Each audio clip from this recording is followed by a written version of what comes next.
Hey guys, it's Nicole and I'm back with another monthly celebrations video. For August, I'm going to go ahead and do a school themed layout because here school is back in session in August. I basically went through and pulled out some school collections, and then because I'm kind of in this scrappy funk, I decided to do a scrap lift. So I just sort of went through some different stuff that I had basically copy and pasted into a Word document and printed out from different people online. This particular scrap lift is from a video that Nicole McGork had done, maybe 6 or 7 years ago on YouTube, and I just liked the style of it. I liked sort of how she had done some different stuff, and I don't have the same supplies, so I'm basically going to take what I have and kind of mimic maybe more of placement, and then things like stamps and digital files that I do have that she used, I will go ahead and use those. And to me, that's fun. I like kind of being able to lose myself in the process of a scrap lift, and that can be anything from doing like a complete scrap lift like I've done previously, or maybe just taking the way that somebody has done their title or the way that they've arranged their photos or different things like that. I feel like there's so many different variables based on your own stash and your process and how your layout is going to turn out when you're doing a scrap lift. Now on her video, she had these big chunky number stamps. I don't have anything like that. I didn't have anything that was going to work. The likelihood of me having letter stickers that big was not going to happen. So I just decided that instead of stamping something or using stickers, that I was going to make my own stencil kind of out of some cardstock, and then I'm just going to pick inks from my stash that I feel like match the Echo Park collection that I'm using. So I'm not necessarily matching them to the bright primary colors that she was using, but doing a little bit more muted colors, because that is the color palette that I was using.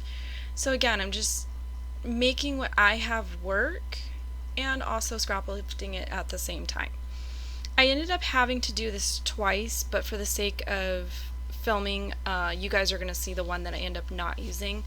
And it was basically just the fact that when I cut my numbers out, I had them spaced a little bit too far apart for leaving space for me to put like that little embellishment thing between the years. So I kind of used this as my practice to see if it was going to work, two, if I was going to like it. And at one point I ended up taking a picture of it and sending it through Messenger to a couple scrapbook friends that I talked to during the day, and was like, hey, does this look okay? Like, I'm wondering if I need to kind of find out something else that I should do instead, like maybe just die cut them from paper. And I feel like sometimes you just kind of need to step back, and if you can't decide if you like it or if it looks good, hey, send a picture to a friend and they'll usually say, ooh, yeah, that's not cute, or no, I love it. So I wasn't sure how this was going to work. Obviously it's not going to look like it does with a stamp and you're pressing the ink into the paper. It's a little bit more muted than if you had stamped it, but I still liked it. I think it's definitely a much cleaner look than if you were doing like spray inks or something like that. So having done it for this, I kind of think it would be fun to do like a title with this and layer it with the stamps and different stuff like that. And then I tried to make sure when I was doing the 0 and the 6 that I just put a little bit of adhesive on the inside piece, just enough to get it to stick. And then I tried to be as careful as I could when I was doing my inking, so that I wasn't ripping it off and actually getting ink underneath of it. And then when I was done, I just was really slow and really careful pulling it off my paper, and it ended up working great.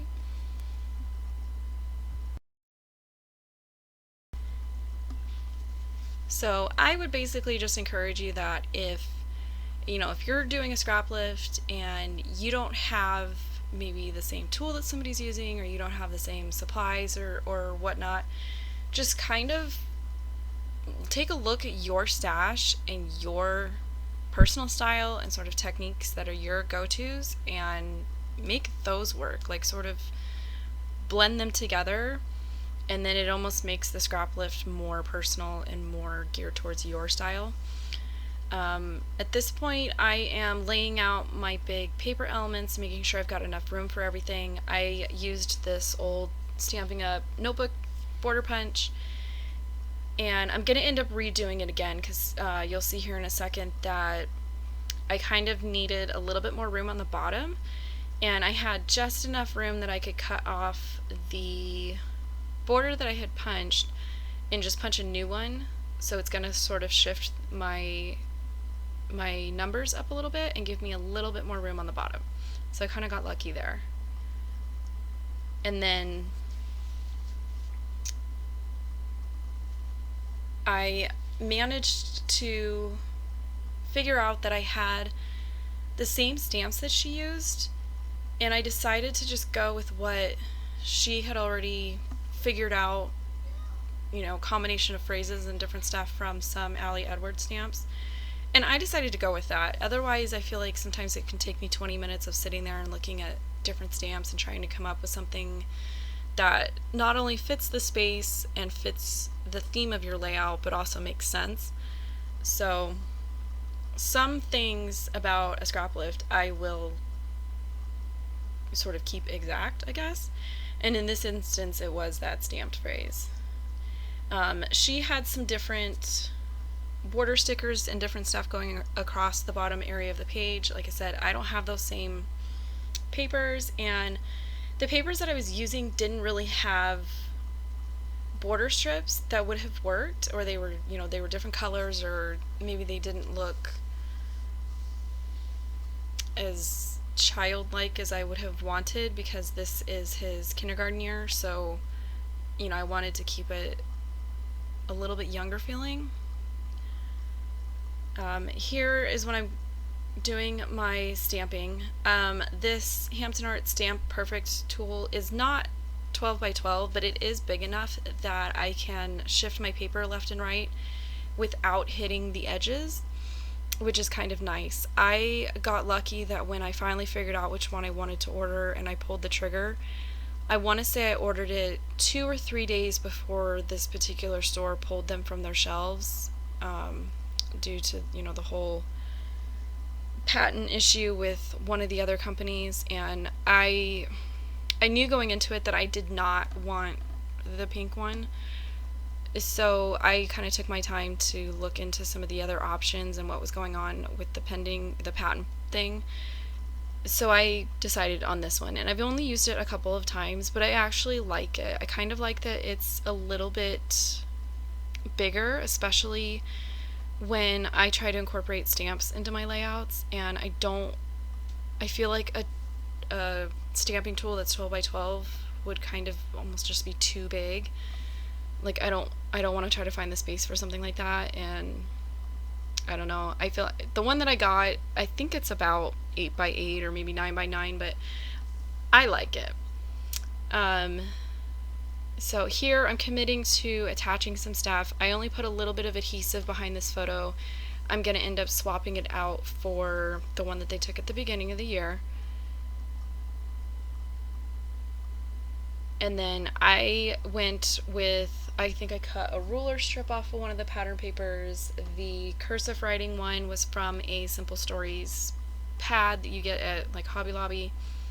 And then I just got this green scallop sticker, which was from a Christmas Bella Boulevard sheet. Like, I am completely down for mixing things up based on what I'm looking for.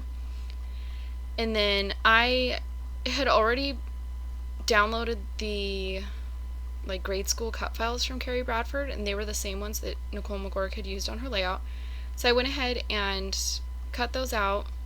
I just used the yellow cardstock that I had originally used as my stencil, and then I have a bunch of this super old Simple Stories school collection from a class that I had done a long time ago. I still have tons of the offcuts. So I grabbed that,